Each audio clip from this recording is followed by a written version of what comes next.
enjoy spending some time with Congressman Adam Kinzinger, who's carving some time out of his day for us. Congressman, good morning to you. Hey, brother, good morning. How are you? I'm well. How's everything going with you this morning? It's good so far, you know. Yeah, it's a early. New day, so we'll see. It's a new day.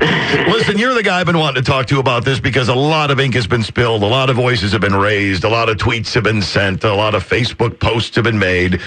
Give me your take on the whole Syria-Turkey situation here. What's going on as far as the Kurds go? I know you follow the international relations, especially hotspots, very, very closely, and you've got a take on this. Yeah, look, I think, the decision we made is very shameful. I think this is going to be something that, if we're honest and, get away from our, preference for party and preference for president, just look at this straight up. I think this is going to go down in America as a really disastrous situation, one that's going to take, quite honestly, a long time to get over, and really takes away, I think, in my mind, our moral authority to be upset, for instance, that, President Obama leaving Iraq early. Look, it's a complicated situation, but the bottom line is we chose to work with Syrian Kurds because it started with President Obama and continued with the decision by President Trump to work with the Syrian Kurds to root out ISIS.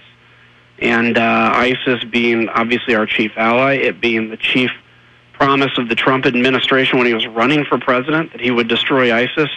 We're hearing today all about ISIS prisoners that are free, not just family members, but actual ISIS fighters. We have seen video come out yesterday of Russians taking over a U.S. military base that is very obviously had been left in a hurry. And it's all because, President Erdogan called President Trump and convinced him to pull back, basically 50 American soldiers that were preventing a Turkish onslaught. We had a really good kind of program set with the Turks to joint patrol the area that they were concerned about.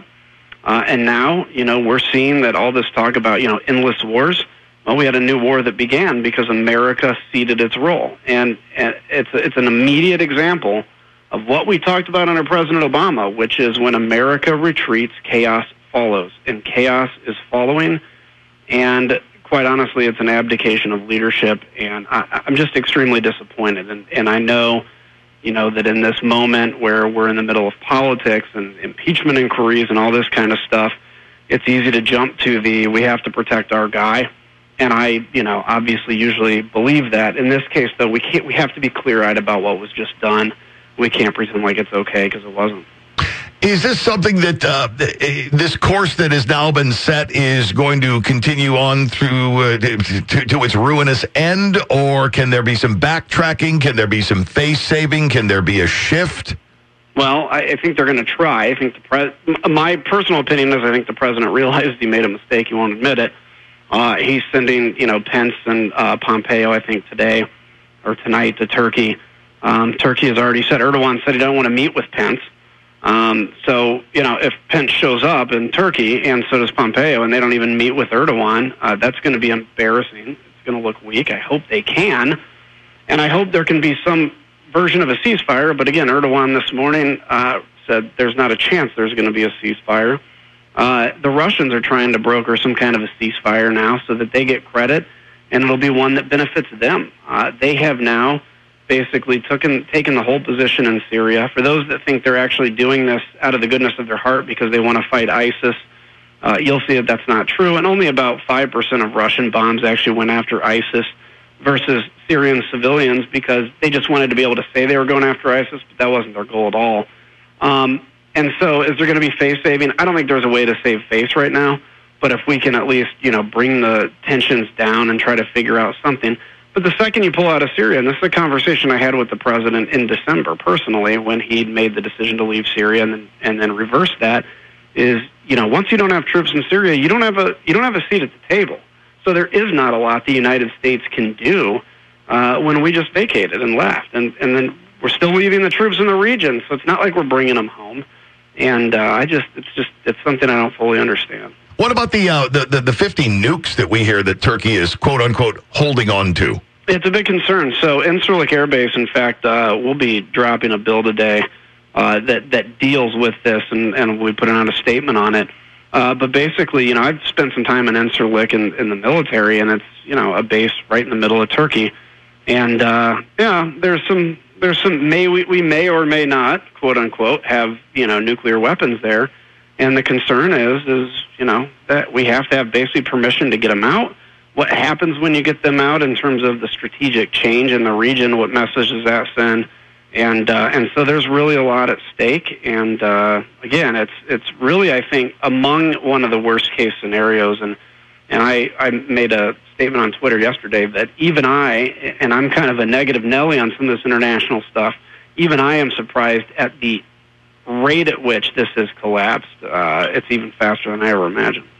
Shifting gears a little bit, because, we could go on and on this topic because there's so many different facets to it. Let's move on, because you talk about politics raging and the impeachment stuff and the stuff with Adam Schiff, which I think to most people with a nose smells really, really bad. Yeah. Where are we going with this? Well, it'll be hard to tell. I've said that there are some questions we need answered, in terms of what happened with Ukraine. But where the Democrats have gone all political is they made it an impeachment inquiry. So there's two things with that. Number one, when you say you're an impeachment inquiry, obviously you've already stated what your end goal is. Your end goal is impeachment. And, to say that this rises to the level of impeachment is a huge leap, right? Impeachment's a high bar. Maybe it's improper, and maybe it deserves some level of condemnation, but to say it's impeachment, they haven't even taken a vote. And Nancy Pelosi said she's not going to, demand a vote in Congress because, quite honestly, people like, whether it's Sherry Bustos or other Democrats in Trump districts, they don't want to go on record as this because then they can go home to their district and, go after Democrats when they need to. And we all know how that game plays. And then the other thing is the selective leaking. If you're going to do this and you're going to do an investigation, you either have to be totally transparent or you have to be totally in secret. You cannot selectively leak the things that benefit you and hold the things that don't. And we know there's some testimony that is not favorable to the Democratic position, and they will not release it. And then any testimony that is favorable will get released. So that's totally unfair. And the president deserves, and Republicans deserve, the right to be able to defend the president in this, to get information without selective secret leakings, and actually get answers to this question in these questions in a fair way. And the Democrats aren't playing that way. And the other thing is, before the transcript, it's one thing if you read the transcript and you said, okay, I think this merits a further investigation. But they were going at this impeachment inquiry before the transcript and the whistleblower report were even released. They had their mind made up, so it's taken a lot of credibility away from them. Yeah, that and we didn't meet with the guy. Except for when we met with the guy. Right. And we didn't have any contact except for the contact we had. And, we didn't help. And we'd like him to remain anonymous and no one gets to talk to him. And you just say what we told you he said.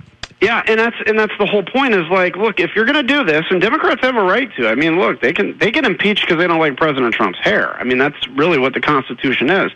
But to be completely, only releasing things that benefit you, to not even take a full vote in the House, is just, you look at this and you're like, what's the end state? And I think the end goal here is just to assuage their far left base. And I think that's really what this is. Again, I believe that we need answers to some of these questions. I don't know if it rises to the level of the presidency, but, Rudy Giuliani and some of these other questions, we can't allow, us to, use aid if that was done for political reasons. But the problem is I don't think we're ever going to know in a fair inquiry because the Democrats have basically just made this all about politics and not even given the president or Republicans the ability to defend him.